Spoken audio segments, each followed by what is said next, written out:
Bismillahirrahmanirrahim. Assalamualaikum warahmatullahi wabarakatuh.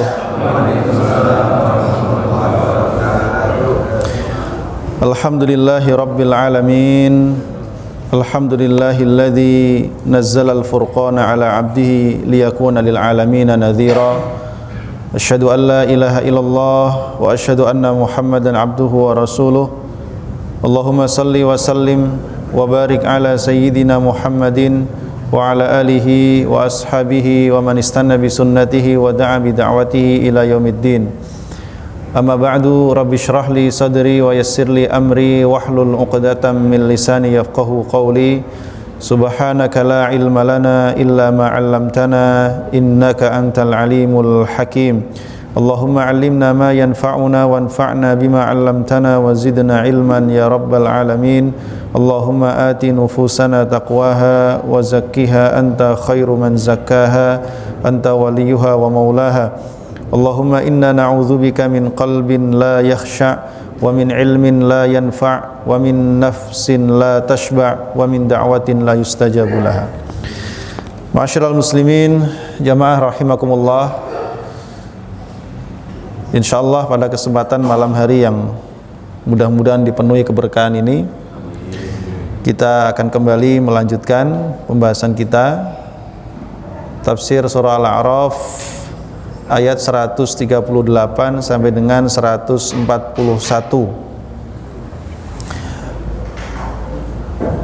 Di antara metode Al-Quran yang banyak kita temui di dalam menyampaikan pesan-pesan, nasihat-nasihat, dan juga memberikan pengaruh yang sangat kuat ke dalam hati manusia adalah dengan cara menyampaikan kisah-kisah dari umat-umat terdahulu.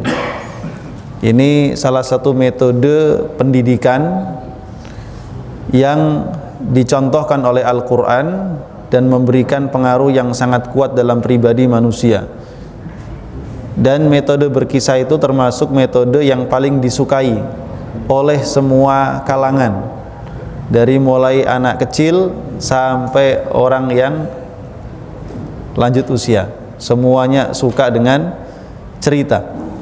Bedanya dengan cerita-cerita yang lain, Al-Quran menceritakan kisah-kisah nyata berdasarkan fakta-fakta yang ada, sekaligus juga mengiringinya dengan pesan-pesan dan nasihat-nasihat yang rabbani, pesan-pesan ilahiyah yang langsung disampaikan oleh Allah Subhanahu wa taala, diselipkan di dalam setiap penggalan-penggalan kisahnya.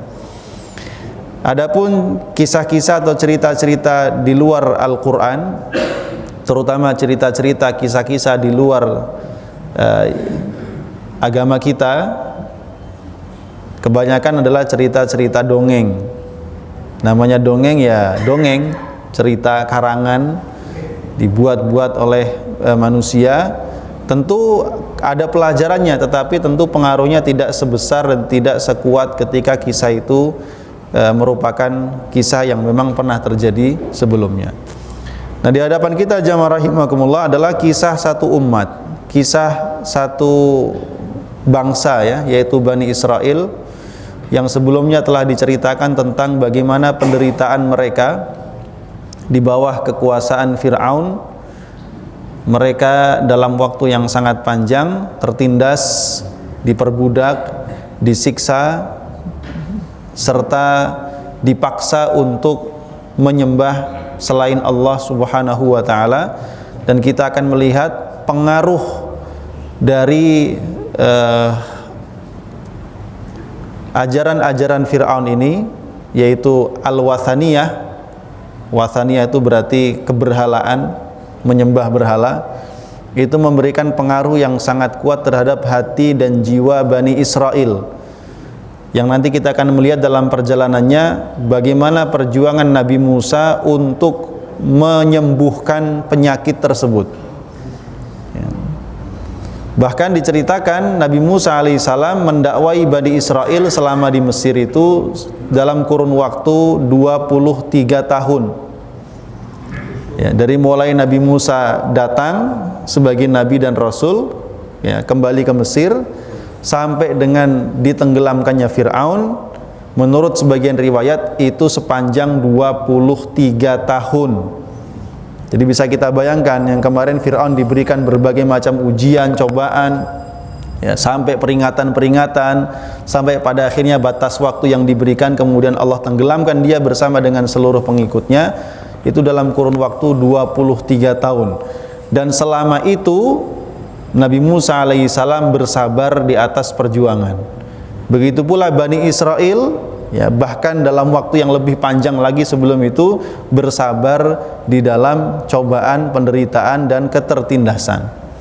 Karena itulah kemudian di akhir ayat 137 sebelumnya kita sampaikan bagaimana Allah Subhanahu wa taala kelak akan memberikan kepada Bani Israel, Allah penuhi janjinya kepada mereka, yaitu mewariskan bumi kepada Bani Israel, sehingga mereka akan menjadi pemimpin di muka bumi ini, disebabkan karena mereka orang-orang yang bersabar di atas keimanan. Tetapi juga diingatkan oleh Nabi Musa bahwa kepemimpinan, ya, yang akan Allah berikan kepada mereka itu bukan semata-mata karunia, tetapi juga merupakan ujian dan cobaan. Dan Allah akan melihat bagaimana perilaku mereka saat mereka diberikan kepemimpinan oleh Allah. Apakah mereka mampu menjalankan amanah kepemimpinan itu dengan baik? Apakah mereka mampu mewujudkan keadilan dan menghilangkan kezaliman? Apakah mereka mampu menerapkan hukum-hukum Allah, ataukah sebaliknya mereka justru mengambil keuntungan dan memperturutkan hawa nafsunya? Maka mereka akan mendapatkan akibat dari setiap perbuatan yang mereka lakukan. Nah, jamaah rahimakumullah, perjalanan berikutnya di ayat 138 sampai dengan 141, ya, adalah perjalanan pasca ditenggelamkannya Fir'aun ke dalam Laut Merah, dan setelah Allah Subhanahu wa taala menyelamatkan Bani Israel dari kejaran Fir'aun, sehingga mereka berkah dari mukjizat yang diberikan Allah kepada Nabi Musa. Nabi Musa membelah laut, kemudian terciptalah jalan yang sangat panjang di tengah laut itu, sehingga mereka bisa menyeberangi laut tersebut dan mereka selamat. Nah, itulah yang sekarang akan diceritakan oleh Allah di ayat 138 dan seterusnya. Allah berfirman, a'udzubillahi minasyaitonirrajim, wajawazna bi bani Israil al-bahra fa'atau ala qaumin ya'kufuna ala asnamin lahum qalu ya Musa ij'al lana ilahan kama lahum alihah qala innakum qaumun tajhalun.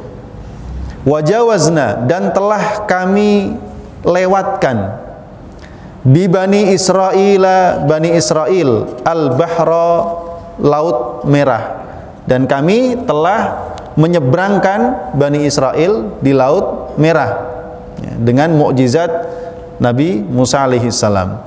Fa'atau, lalu di seberang laut itu, ya, di daratan berikutnya mereka mendatangi atau mereka mendapati ala qaumin, suatu kaum, ya'kufuna, yang mereka itu i'tikaf, ya, mereka i'tikaf, duduk berdiam diri, bersimpuh, ala asnamin, di hadapan berhala-berhala, lahum, yang mereka miliki.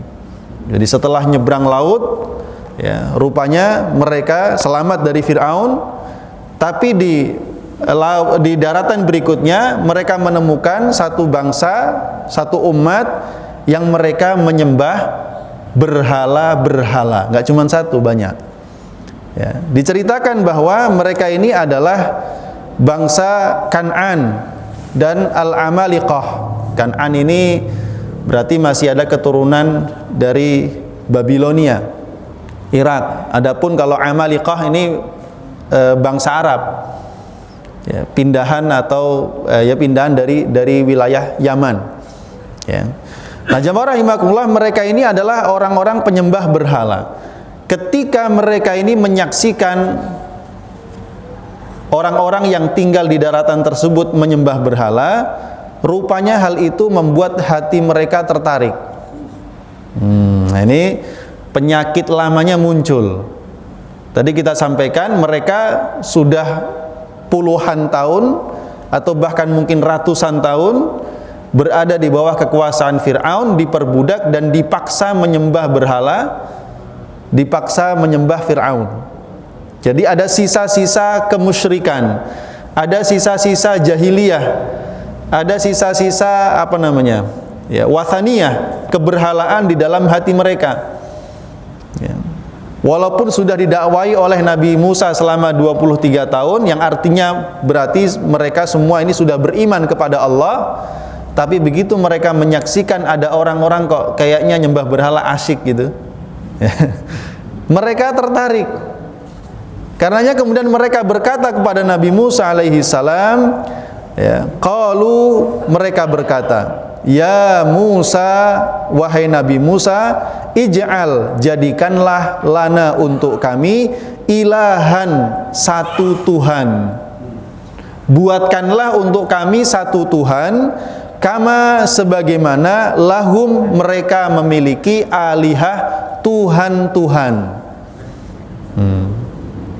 Jadi mereka mulai menyaksikan itu dan tertarik dan kepingin memiliki Tuhan seperti yang dimiliki oleh orang-orang tersebut yang Tuhannya ada wujudnya, yaitu berhala. Ya. Diceritakan bangsa yang menyembah berhala tadi itu, berhalanya diantaranya ada berhala yang bentuknya wujudnya wujud sapi, Pak. Nah itulah mungkin nanti setelah cerita ini berlalu, Nabi Musa akan dipanggil oleh Allah mendapatkan wahyu di Bukit Tur Sina selama 40 hari. Dititipkannya Bani Israel kepada kakaknya Nabi Harun untuk dijaga jangan sampai tersesat. Tapi di saat itulah Musa Samiri memanfaatkan situasi, dia buat patung sapi, ya, yang kemudian dia buat supaya bisa berbicara dan dia bilang kepada Bani Israel, ini Tuhan kalian. Nah, jadi jamaah rahimakumullah, kita melihat di sini, ya, Bani Israel ini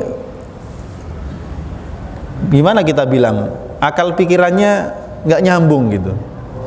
Ya, mereka sudah diselamatkan oleh Nabi Musa alaihissalam dari kemusyrikan, dari keberhalaan, dibebaskan dari penghambaan kepada makhluk, supaya mereka hanya menghambakan diri hanya kepada Allah saja, tidak kepada yang lain. Dimerdekakan mereka, ya, dimerdekakan hatinya, pikirannya, dimerdekakan fisiknya, kehidupannya dari penghambaan dan penindasan Fir'aun dan pengikutnya, ya, sehingga mereka hanya menjadi manusia yang merdeka dan menghamba hanya kepada Allah saja.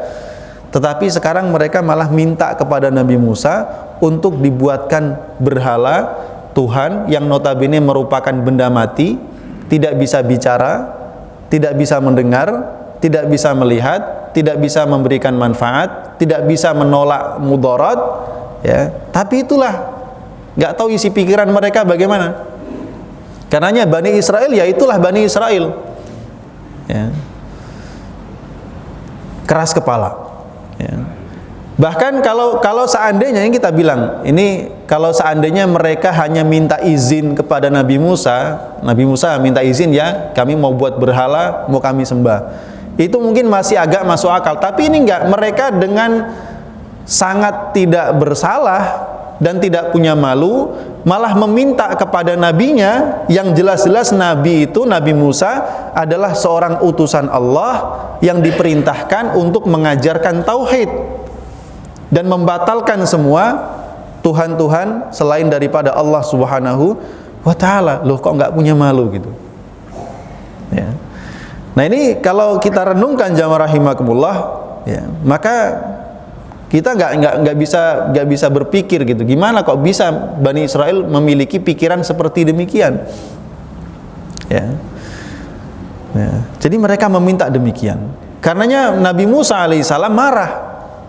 Ya, Nabi Musa ini termasuk nabi yang galak, ya. Nabi Musa termasuk nabi yang galak tuh. Beliau marah, ya, tapi kemarahan ini adalah kemarahan di jalan Allah Subhanahu wa ta'ala. Kemarahan untuk menegakkan kebenaran, kemarahan untuk memerangi kebatilan, ya. Bagaimana mungkin manusia atau satu umat yang sudah didakwai selama 23 tahun, sudah Allah tampakkan kepada mereka berbagai macam mukjizat, ya, Mukjizat macam-macam sudah Allah tampakkan kepada mereka. Bahkan juga yang paling akhir, Allah selamatkan mereka, Allah berikan kepada mereka kenikmatan, dibebaskannya dari penindasan Fir'aun. Itu sama sekali tidak, hampir saja bisa dibilang tidak membekas ke dalam hati mereka, sehingga ringan saja mereka mengatakan kepada Nabi Musa, tolong buatkan untuk kami satu Tuhan, maksudnya satu berhala seperti yang dimiliki orang-orang itu. Maka Nabi Musa mengatakan, qala innakum qaumun tajhalun. Qala, berkata Musa, innakum, sesungguhnya kalian, qaumun adalah suatu kaum, tajhalun, yang bodoh. Kalian ini kaum yang bodoh, jahil, dinisbatkan dengan kalimat jahlun, bodoh. Itulah mengapa ada nama Abu Jahal, Pak. Abu itu bapak, Jahal bodoh, bapaknya kebodohan, atau biang keroknya kebodohan, ya. Kenapa begitu? Apakah Abu Jahal itu orang bodoh? Enggak. Abu Jahal itu nama aslinya Amr bin Hisham, orang yang terpandang, pemimpin kaumnya, orang cerdas, saudagar kaya raya. Suaranya didengar oleh kaumnya, ya. Tetapi Rasul menyebutnya dengan sebutan Abu Jahal. Padahal dulu Rasul sempat berdoa, ya Allah, muliakanlah Islam ini dengan salah satu dari dua Umar. Satu yang dimaksud Nabi Umar bin Khattab, satu lagi Amr bin Hisham, Abu Jahal, ya. Tetapi ternyata Allah lebih memilih Umar bin Khattab, ya. Kenapa dia disebut sebagai Abu Jahal, bapaknya kebodohan? Karena memang dia menampakkan kebodohan. Sudah tampak jelas di hadapannya bahwa Muhammad adalah utusan Allah. Apa yang dia bawa bukanlah syair, bukanlah kemudian sihir, bukan pula hal yang lain. Dan dia juga sudah mengakui di dalam hatinya dan kepada teman-temannya bahwa yang diucapkan Muhammad sangat indah dan bukan perkataan manusia. Tetapi ketika dia ditanya, kenapa kamu tidak mau beriman? Dia menjawab, demi Allah, kami ini sudah berlomba-lomba, bersaing dengan Bani Hashim. Bani Hashim ini sukunya Nabi Muhammad SAW. Dalam hal apapun, kalau mereka menjamu tamu, kami menjamu tamu dengan lebih baik. Kalau mereka membagikan makanan, kami membagikan makanan yang sama. Kalau mereka berbuat apapun, kita telah bersaing. Sehingga ketika kami telah seperti dua kuda pacu yang saling menyaingi satu sama lain, tiba-tiba di antara mereka ada yang mengaku menjadi nabi dan mendapatkan wahyu dari langit. Kalau urusannya bersaing dalam urusan kenabian dan wahyu, terus kapan kami bisa menang? Karena itu, sampai kapanpun, kata Abu Jahal, aku tidak akan beriman kepadanya dan aku akan terus memusuhinya. Menolak kebenaran itu disebut dengan jahiliyah. Karenanya bangsa Arab disebut bangsa jahiliyah. Kenapa? Bukan sekedar karena penyimpangan akhlak, moral dan kehidupan sosialnya, tetapi pangkal semua itu adalah kejahiliannya adalah karena mereka tidak mau beriman kepada Allah dan Rasul-Nya. Kemusyrikan itu adalah kejahiliahan. Kekufuran itu adalah kejahiliahan. Meskipun secara peradaban, ya, secara bangunan, ilmu pengetahuan, teknologi mereka sangat maju, tapi kalau mereka musyrik, mereka disebut sebagai bangsa yang jahil. Ya. Nah, ini jamaah rahimakumullah. Ya. Innakum qaumun tajhalun, sesungguhnya kalian kaum yang jahil. Ya, kenapa demikian? Tajhaluna azamatallah, karena mereka kalian tidak mengetahui, ya, tentang kemuliaan Allah dan hal-hal yang layak dan patut dinisbatkan kepada Allah Subhanahu wa taala.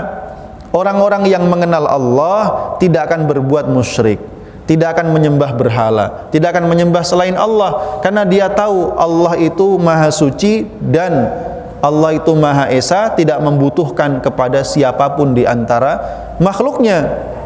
Sementara berhala itu tidak layak disebut sebagai Tuhan. Kenapa? Ya tadi, tidak mendengar, tidak melihat, tidak bisa memberikan manfaat, ya, tidak pula bisa menolak madarat. Ya, bahkan Allah sebutkan dalam Al-Quran, wa iyaslubhumudz dzubabu Ya, dan kalaupun seandainya ada seekor lalat yang mengambil satu bagian saja dari tubuh berhala itu, niscaya berhala itu tidak mampu menyelamatkan dirinya sendiri. Dha'ufat thalibu wal matlub, sangat lemah baik yang meminta, yaitu manusia yang menyembah berhala, ataupun al-matlub, ataupun yang diminta. Kedua-duanya lemah. Ya. Nah, ini tentu satu kebodohan memang. Kalau orang sudah ditunjukkan yang baik, dia memilih yang buruk, ya, jelas ini manusia yang bodoh. Ditunjukkan kebenaran, dia memilih kebatilan. Tentu ini satu sikap yang bodoh. Ya. Maka jamaah rahimakumullah, kemudian juga Nabi Musa alaihissalam juga mengingatkan kepada Bani Israel dalam ayat 139, inna haula'i mutabbarum ma hum fihi wa batilum ma kanu ya'malun. Inna, sesungguhnya haula'i, mereka itu kaum-kaum penyembah berhala yang kalian sebut-sebut tadi, mutabbarun, akan binasa, akan hancur, akan rugi, ma hum fihi, ajaran yang mereka ikuti itu semua akan menjadikan kerugian dan kebinasaan bagi mereka. Wa batil, dan sungguh batil, ma kanu ya'malun, apa yang mereka lakukan. Jadi para penyembah berhala itu, kata Nabi Musa, ya, mereka itu sedang menuju kepada kehancurannya, kebinasaannya, karena kisah-kisah kaum terdahulu, kaum Ad, kaum Thamud, kaumnya Nabi Syuaib, kaumnya Nabi Nuh, semuanya dibinasakan oleh Allah Subhanahu wa ta'ala. Sebabnya satu, karena mereka ngotot di atas kemusyrikan. Mereka ngotot menyembah berhala, lebih memilih untuk tunduk patuh kepada berhala daripada hanya kepada Allah Subhanahu wa ta'ala. Dan mereka, kisah hidupnya semuanya berakhir dengan kebinasaan dan kerugian. Dan semua yang mereka lakukan itu batil, artinya batil itu sia-sia, tidak akan mereka dapati pahalanya. Ya. Dalam surah Al-Kahfi, jamaah rahimakumullah, qul hal nunabbi'ukum bil akhsarina a'mala. Katakanlah Muhammad, maukah kalian aku beritahukan tentang orang-orang yang paling merugi amalannya? Alladzina dhalla sa'yuhum fil hayatid dunya. Orang-orang yang sesat perbuatannya, sesat usahanya selama di dunia. Wahum yahsabuna annahum yuhsinuna sun'a, meskipun mereka mengira, mereka menganggap telah berbuat yang paling baik.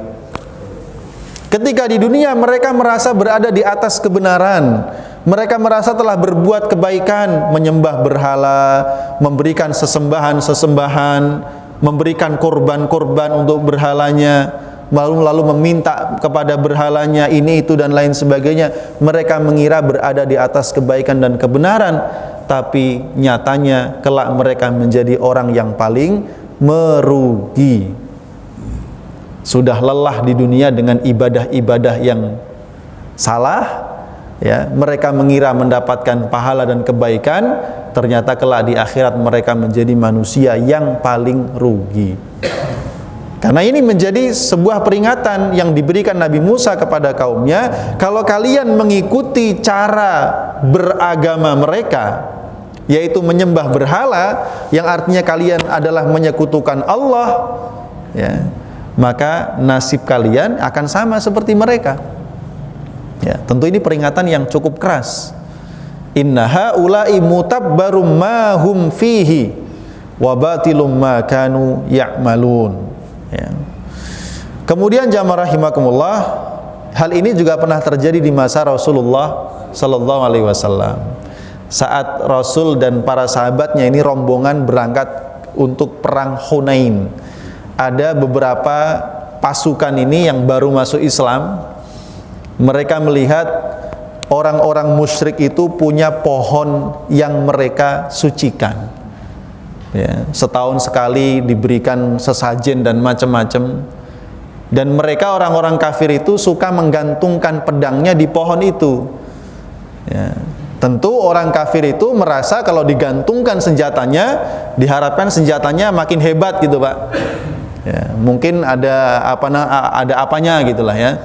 Nah, rupanya hal ini juga membuat sahabat-sahabat Nabi ini tertarik. Maka mereka bilang kepada Rasulullah, "Ya Rasulullah, ij'al lana dzata anwatin kama lahum dzata anwat." Ya Rasul, jadikan untuk kami pohon dzatu anwat, pohon yang memiliki apa namanya? Kalau karomah bahasanya terlalu bagus, Pak. Ya, yang memiliki kesaktian lah kira-kira begitu. Ya, seperti yang dimiliki orang-orang kafir itu, sehingga kami bisa menggantungkan pedang kami di sana biar pedang kami makin hebat gitu. Maka Rasulullah sallallahu alaihi wasallam mengatakan, ya, dalam kondisi tentu agak marah nih Rasul. Ya, beliau mengatakan, "Qultum walladzi nafsi biyadihi kama qala qaum Musa." Sungguh kalian telah mengatakan satu ucapan yang pernah dikatakan kaumnya Nabi Musa. Lalu beliau mengutip ayat tadi, "Wahai Musa, jadikan untuk kami satu berhala seperti berhala milik mereka." Ya. Nah, ini Rasulullah sallallahu alaihi wasallam kemudian mengingatkan, "Innaha as-sunan." Yang seperti itu merupakan sunan, artinya sunnah yang sangat mungkin diikuti oleh siapapun. La tarkabunna sunana man kana qablakum, sungguh kalian nanti pasti akan mengikuti sunnah-sunnah kaum sebelum kalian. Ini peringatan maksudnya, jangan sampai kita mengikuti gaya hidup selain orang Islam. Ya. Kayaknya apapun kalau nggak dari Islam, kalau Islam nggak ada ajarannya, nggak usah aneh-aneh, Pak. Ya. Islam itu sering sudah pernah saya sampaikan, Islam itu agama yang mudah dan murah, nggak neko-neko, mudah dan murah. Cari saja yang diwajibkan Islam itu apa saja untuk orang dari lahir sampai mati. Semuanya mudah dilaksanakan dan murah. Ya. Itu prinsip Islam, sehingga siapapun orangnya pasti bisa melakukannya, mau tua, mau muda, mau kecil, mau besar, mau kaya, mau miskin, pejabat ataupun rakyat, semua bisa melakukannya. Ya, mudah dan murah. Tapi lihat ajaran-ajaran agama yang lain yang mengharuskan ini itu dan lain sebagainya, memerlukan biaya macam-macam dan seterusnya. Perayaannya juga macam-macam, dibikin-bikin sendiri. Harus ada ini, ada itu, harus potong kepala sapi, kepala kebo. Ya, harus jajanan jajanan pasar dan lain sebagainya, kembang ini, kembang itu. Repot kita. Islam agama yang mudah dan murah. Kalau kita ngikutin Islam, hidup kita ringan, gampang. Tapi kalau kita tambah-tambah dengan hal yang lain di luar Islam, repot kita hidupnya. Ya, repot pasti. Jadi Islam itu agama yang amat sangat mudah, murah. Ya. Jadi masuk surga itu gampang gitu, Pak. Nggak perlu macam-macam. Ya. Nah ini, jadi Rasulullah SAW mengingatkan kita ini dalam Islam. Kenapa kemudian Al-Quran disebut sebagai pedoman hidup? Minhajul hayah, pedoman kehidupan. Ya. Manhaj, ya. Supaya kita gaya hidupnya ya menyesuaikan gaya Al-Quran, bukan gaya yang lain. Ya. Sudah kita singgung di pekan yang lalu. Ya. Islam nggak pernah ngajarin, ayo tahun baruan gini dan nggak ada. Ya. Yang repot kan kita sendiri kadang-kadang. Malam tahun baru sama malam yang lain sama aja, nggak ada bedanya. Malam yang istimewa itu malam Lailatul Qadar, 10 malam pertama bulan Dzulhijjah, itu malam istimewa. Malam-malam bulan Ramadan, ya, malam-malam bulan Ashhurul Hurum itu istimewa, dan istimewanya pun itu dianjurkan untuk diisi dengan memperbanyak ibadah, bukan yang lain. Dan hari bersenang-senang kita hari raya Idul Fitri, hari raya Idul Adha, itu pun sudah ada panduannya, kita harus ngapain di hari itu. Ya. Sudah ada panduannya, sehingga lengkap kita. Islam ini agama yang lengkap, syamil mutakamil. Lengkap semuanya, kita nggak perlu untuk mencari-cari dari luar Islam untuk menjalani kehidupan dunia ini. Ma'asyiral muslimin jamaah rahimakumullah. Kemudian Nabi Musa juga mengingatkan dalam ayat yang ke-140, qala aghairallahi abghikum ilahan wa huwa faddalakum 'alal alamin. Qala, berkata Musa, aghairallah, apakah kepada selain Allah, abghikum, aku mencarikan untuk kalian, ilahan, satu Tuhan. Ya. Apakah pantas aku mencarikan untuk kalian satu Tuhan selain Allah? wa huwa, sedangkan Allah, faddalakum, telah mengunggulkan kalian, alal alamin, di atas semua manusia yang ada di muka bumi. Ya. Ini kan seolah-olah kamu ini nggak tahu diri gitu, nggak tahu balas budi kalau kata orang.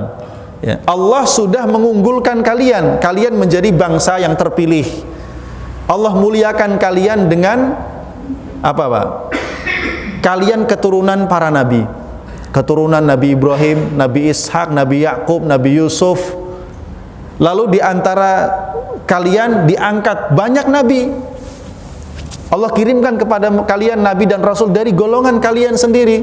Allah kirimkan kepada mereka kepada kalian berbagai macam kemuliaan. Allah tunjukkan kepada kalian berbagai macam mukjizat. Allah selamatkan kalian dari penindasan Fir'aun dan orang-orang jahat. Allah sudah mengunggulkan kalian di atas semua makhluknya di alam semesta. Lalu kenapa kalian meminta diriku untuk mencarikan Tuhan lain selain Allah? Terus di mana rasa syukurnya kepada Allah? Ya. Manusia disebut bersyukur kalau dia mengakui semua yang dia dapatkan adalah karunia Allah, Pak. Kemudian dia gunakan karunia Allah itu untuk menghambakan diri kepada Allah. Maka seseorang yang tidak mengakui semua yang dia nikmati adalah dari Allah, apalagi dia gunakan semua nikmat itu untuk mendurhakai Allah, orang itu disebut orang yang kafir, kufur nikmat. Ya, kufur nikmat. Ya. Karenanya ada yang indah tuh, kalimat yang disampaikan Ibrahim bin Adham ketika ia ditanya oleh seorang anak muda yang minta nasihat. Dia bilang, saya atau nafsu saya selalu mendorongku untuk berbuat maksiat, tolong berikan nasihat kepadaku. Maka Ibrahim bin Adham mengatakan, nak, berbuatlah maksiat, turuti nafsumu, nggak apa-apa. Yang penting kamu bisa memenuhi 5 syarat. Syarat yang pertama, kalau kamu mau bermaksiat, pastikan kamu bermaksiat tanpa dilihat oleh Allah. Dia bilang, subhanallah, terus saya kemana harus lari? Padahal tidak ada sesuatu pun di dunia ini yang luput dari pandangan Allah. Yang kedua, kalau kamu mau bermaksiat, pastikan jangan bermaksiat di atas buminya Allah. Subhanallah, katanya, terus saya harus kemana? Sementara alam semesta ini semuanya milik Allah. Syarat yang ketiga, kalau kamu mau berbuat maksiat, pastikan kamu jangan makan rizki dari Allah. Loh, terus bagaimana saya hidup? Yang saya makan, yang saya minum, yang saya pakai semuanya dari Allah. Syarat yang keempat, kalau kamu berbuat maksiat dan kelak malaikat menggiringmu ke neraka, maka tolaklah ajakan malaikat itu. Loh, gimana caranya? Saya nggak mungkin mampu menolak ajakan malaikat. Mereka pasti menyeretku ke dalam api neraka. Syarat yang kelima, kalau kamu berbuat maksiat, pastikan nanti kalau catatan amalmu tertulis di dalamnya perbuatan-perbuatan maksiat yang telah kamu lakukan, maka jangan akui kalau itu perbuatanmu. Maka dia bilang, bagaimana mungkin? Sementara ada malaikat yang menulis amalan, ada malaikat yang mengawasi, tangan, kaki semua akan bersaksi. Ya, maka Ibrahim bin Adham mengatakan, kalau begitu malulah kepada Allah. Kamu bermaksiat sementara Allah masih melihatmu. Kamu bermaksiat sementara kamu masih tinggal di atas bumi Allah. Kamu bermaksiat sementara Allah masih memberikan makan, minum, pakaian dan semua nikmat kepadamu. Kamu bermaksiat sementara macam-macam tadi, Masya Allah. Akhirnya anak muda tadi pulang sambil nangis, Pak. Ya. Karena nggak mungkin. Nah, ini Bani Israel seperti itu. Sudah Allah berikan karunia begitu banyak, kok bisa, kok tanpa malu dia meminta kepada Nabi yang telah mendakwahinya, yang telah menyelamatkannya dari kemusyrikan, dia minta Tuhan berupa berhala selain daripada Allah Subhanahu wa ta'ala. Ya wajar kalau Nabi Musa marah, gitu kan? Dan Nabi Musa marahnya karena menginginkan mereka tetap berada di atas kebenaran. Masya Allah. Kemudian jamaah rahimakumullah, 141 Nabi Musa mengingatkan, wa idh anjainakum, dan ketika ini Allah mengingatkan, wa idh anjainakum min ali fir'aun, dan ketika kami telah menyelamatkan kalian min ali fir'auna, dari Fir'aun dan pengikutnya, Yasumunakum su'al adzab, mereka telah menyiksamu dengan azab yang sangat pedih. Yuqattiluna abna'akum, mereka membunuhi anak-anak lelaki kalian. Wa yastahyuna nisa'akum, dan membiarkan hidup anak-anak perempuan kalian. Wa fi dzalikum, dan pada semua itu balaun, terdapat ujian, mir rabbikum, dari Tuhan kalian, azimun, ujian yang sangat berat, ujian yang sangat besar. Nah, di sini jamaah rahimakumullah, bahwa Allah Subhanahu wa taala itu menguji Bani Israel. Ada ujian berupa kebaikan, yaitu dengan diutusnya Nabi Musa, diselamatkannya mereka dari Fir'aun, diberikannya mereka keimanan. Ini semua nikmat, tapi juga ujian. Ya, apakah mereka mampu mengamalkannya atau tidak? Kemudian juga siksaan Fir'aun dan berbagai macam penderitaan yang mereka alami itu juga ujian berupa penderitaan. Ya. Semuanya adalah merupakan ujian daripada Allah Subhanahu wa taala, dan mereka akan selamat kalau mereka mengikuti petunjuk Nabi Musa alaihissalam, dan sebaliknya mereka akan celaka kalau mereka tidak mengikuti petunjuk daripada Nabi Musa alaihissalam. Jadi jamaah rahimakumullah, ya, maka ini pelajaran yang sangat penting. Ya, kenapa kemudian Rasulullah SAW mengatakan di antara tanda seseorang mendapatkan manisnya keimanan, thalathun man kunna fihi wajada halawatal iman, 3 hal kalau itu ditemukan dalam hati seorang mukmin, maka dia telah menemukan manisnya keimanan. Yang pertama, ayyakunallahu wa rasuluhu ahabba ilaihi mimma siwahuma, Allah dan Rasulnya lebih dia cintai daripada yang lain, sehingga semua kepentingan Allah dan Rasulnya didahulukan sebelum yang lain. Itu bukti cinta kepada Allah dan Rasulnya. Yang kedua, an yuhibba li akhihi ma yuhibbu li nafsih, dia mencintai saudaranya, orang-orang yang beriman, seperti dia mencintai dirinya sendiri. Sebagaimana dia ingin mendapatkan manfaat, maka dia pun memberikan manfaat kepada orang lain. Sebagaimana ia tidak mau dizalimi orang lain, maka dia pun mencegah dirinya untuk tidak menzalimi orang lain. Ini namanya mencintai saudaranya seperti mencintai dirinya sendiri. Yang ketiga, ya, dia benci an yakraha an ya'uda ilal kufri ba'da an anqadhahu Allahu minhu. Dia benci kembali kepada kekufuran setelah Allah selamatkan ia darinya. Nah, ini yang ketiga. Dia benci, tidak mau, dia enggan kembali kepada kekufuran setelah Allah selamatkan dari kekufuran itu. Karenanya kita termasuk orang yang beruntung. Kenapa kemudian sering disebut nikmat yang paling utama, nikmat iman dan Islam? Karena dengan nikmat ini kita bisa merasakan nikmatnya iman, kita bisa merasakan nikmatnya ruku, sujud, menghambakan diri kepada Allah, kita bisa bersyukur atas karunia Allah, kita bisa bersabar atas ujian-ujian hidup, dan dengannya kita mengharapkan bisa mendapatkan kehidupan yang bahagia di akhirat dengan memasuki surga Allah Subhanahu wa taala. Itu iman dan Islam, itu nikmat yang tidak bisa dibeli dengan apapun. Terkait dengan ulang tahun ulang tahun baru semuanya. Ya. Itu milik agama siapa sih? Itu? Ya. Kenapa, Pak? Milik ulang tahun ini tahun baru itu. Ajaran siapa? Ya, itu milik siapa? Itu milik siapa? Hampir mayoritas malah bagi dengar. Itu milik yang merayakan hari raya sebelumnya. Makanya namanya libur Nataru. Ya, Pak? Natal dan tahun. Nah, itu milik mereka karena itu kan tahunnya tahun Masehi. Namanya Masehi diambil dari kalimat Al-Masih, Isa Al-Masih. Januari, Februari terusnya itu penanggalan yang berasal dari Romawi yang mereka menganut ajaran Nasrani. Itu asalnya. Tapi apakah yang merayakan tahun baru terus mohon maaf terus kafir? Ya enggak juga, enggak sampai segitunya kita bilang. Cuman banyak di situ hal-hal yang tidak bermanfaat. Itu saja ya. Sehingga kita ini sebagai umat Islam enggak perlu repot-repot sebenarnya. Udah kita santai aja, hidup tenang, nyaman, waktunya tidur gitu kan, Pak. Enggak usah ikut ribut malam-malam kan gitu kan. Ya kan, besok pagi-pagi bangun tahajud, sholat subuh berjamaah kan gitu aja kita kan. Nah, jadi kita nggak perlu repot mikirin, nah mau malam tahun baru mau ngapain nih, gitu kan? Nggak usah, gitu kan? Jadi kita nggak usah capek-capek ya, gitu kan? Oh besok ulang tahun yang usia ke-65, ya nggak usah repot-repot juga sebenarnya, gitu kan? Gitu kan?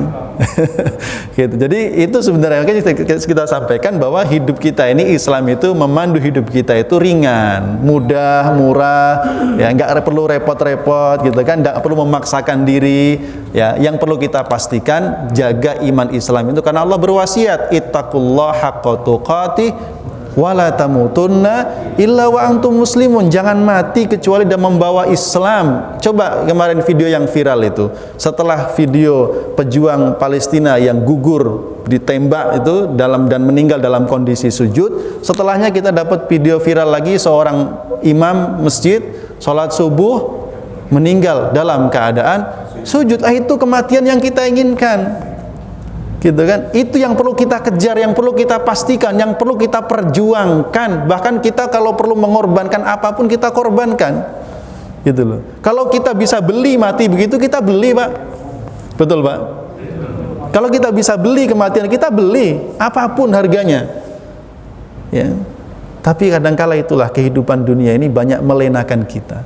Karenanya ini Bani Israel ini kan aneh gitu, sudah diselamatkan dari kekufuran, pengen balik lagi, ya, Masya Allah. Kejadian itu kan artinya kalau bahasanya Citenek, nanti baru kejadian nyebrang, terus nyampe ke lokasinya itu, terus minta dibuatin itu, atau kejadiannya agak lama dari setelah diselamatkan dan nyebrang itu. Kalau itu banyak kebangkitan mau baru aja diselamatkan udah aneh, agak. Iya. Sebagaimana beberapa teks yang disebutkan dalam Al-Quran menyebutkan kisah ini, ya memang setelah proses penyeberangan itu. Jadi setelah menyeberang bener kan mereka berjalan tentu kan. Nah tentang jaraknya berapa lama, pastinya paling beberapa hari saja, nggak mungkin berlalu waktu lama, nggak mungkin beberapa tahun, ya. Karena kan mereka ini kan dalam kondisi mereka lari dari Mesir, mereka butuh tempat tinggal, gitu kan. Nah mereka kan baru proses mencari, ketemulah itu. Nah itu ya memang keterlaluan banget, kebangetan, gitu kan, itu. Iya, itulah kenapa nanti ketika mereka benar-benar menyembah patung sapi betina itu, patung anak sapi yang dibuat Musa Samiri, dan Nabi Harun tidak mampu mencegahnya, pulang Nabi Musa dari Bukit Tursina, yang pertama kali dimarahin kakaknya, ditarik jenggotnya. Kenapa kamu biarkan Bani Israel tersesat? Ya, ke Nabi Harun, ya saya sudah menyampaikan, saya sudah menasihati, saya sudah memperingatkan, tapi mereka emang begitulah Bani Israel sampai sekarang. Karena itu kalau tadi dikatakan Allah mengunggulkan mereka dari semua manusia, itu semua dulu, sekarang tidak, ya. Mungkin dari sisi kecerdasan kita nggak bisa pungkiri, sekarang dalam banyak lini bidang kehidupan kita yang menguasai orang-orang Yahudi, kecerdasan mereka. Hatta Bilal pun katanya punya darah sana, ya, teknologi kan dan lain sebagainya. Nah, ini tentu adalah hal-hal yang memang keunggulan-keunggulan duniawi.